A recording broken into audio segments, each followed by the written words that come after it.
और नवरात्रे में भी देवी की आराधना का एक स्मरण का सुख है महाराज।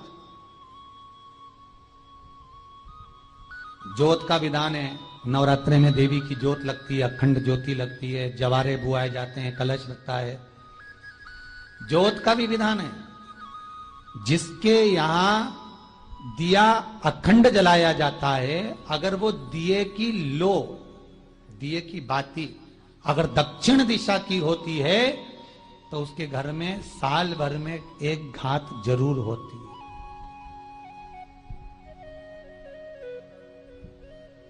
जो दिया अखंड जलता है उसकी बाती का मुख दक्षिण का नहीं होना चाहिए।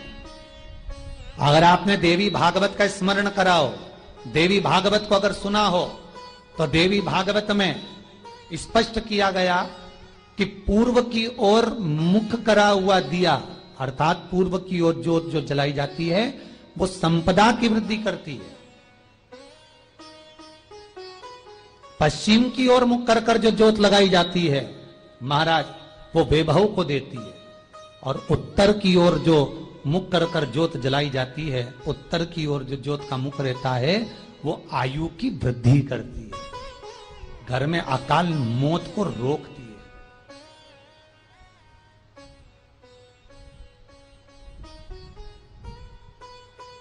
नवरात्रे का जो भाव तत्व है उसको भी अच्छे से समझ लेना। दक्षिण की ओर ज्योत ना लगाएं। अगर आपको लगाना है पूरब की लगाएं, पश्चिम की लगाएं या उत्तर की लगाएं। और जितने दिन महारानी जगदम्बा जगतधात्री दुर्गा भवानी, अब की बार माताजी घोड़े पर आई है।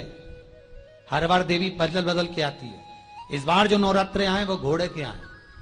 तो घोड़े पर जो देवी जी आती है वो समृद्धि को देने वाली आती है, लक्ष्मी की वृद्धि करने वाली आती है। जैसी घोड़े की रफ्तार होती है उस रफ्तार से लक्ष्मी घर में आती है। तो ये मत सोचना कि कोरोना महामारी ने हमको नीचे गिरा दिया या कोरोना महामारी ने रोक दिया, कमाई के स्रोत रोक दिए, धन रोक दिया।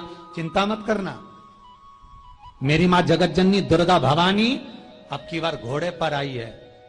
साल भर में इतना धन दे देगी कि आपने पीछे के 4 साल में नहीं कमाया होगा, इतनी मेरी मां भंडार भर देगी। ये घोड़े पर आई है, कोई साधारण नहीं हो सकता।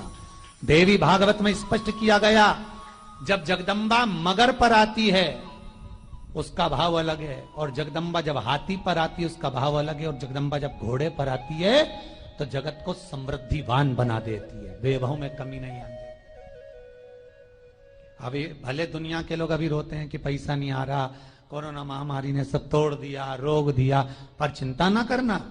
मेरी मां अगर घोड़े पर आई है तो उसका सुख आपको जरूर मिलेगा। एक जरा सी मिट्टी की दुकान भी अगर आप खोल कर बैठेंगे तो चांदी और सोना के बराबर कमाएंगे, इतना धन देगी वो माता। साधारण नहीं है मेरी माता। तात्विक सुख का आनंद देने वाली, लाभ तत्व प्रदान करने। और नवरात्रे में भी अगर आपकी कोई कामना है, आपकी अगर इच्छा है, आपका मन है, तो जगत जननी की आराधना करो। पति और पत्नी में अगर क्लेश है तो जगदम्बा के मंदिर में मक्खन चढ़ाओ, प्रेम बढ़ जाएगा। आपको लगता है कि पति कोई अन्य स्त्री से लगा हुआ है या परिवार टूट रहा है, तलाक तक पहुंच गया है, तो माता के मंदिर में आप ध्वजा लगवाइए, उस ध्वजा पर मक्खन लगाकर लगवाइए, आपको लाभ मिलेगा। महाराज, यदि आपको लगता है कि बच्चे बहुत ज्यादा अपशब्द बोल रहे हैं, मुंह चला रहे हैं और प्रेम नहीं रख रहे, तो माता के मंदिर में लाल पुष्प, लाल चंदन और लाल चूड़ी मां को समर्पित करिए, प्रेम बढ़ेगा। बच्चा कभी आप जी से कम नहीं बोलेगा, प्रेम की भाषा निकलेगी मुंह से। मां जगतजननी की आराधना, जगदम्बा की उपासना। नवरात्रे में 9 दिन में से कोई एक दिन ऐसा ले लो जिस दिन कन्याओं का भोजन कराओ, साथ में उनको लाल चुनरी ओढ़ाओ या कोई लाल वस्त्र, लाल पूजन की सामग्री उनको दो, सुख मिलेगा, आनंद आएगा।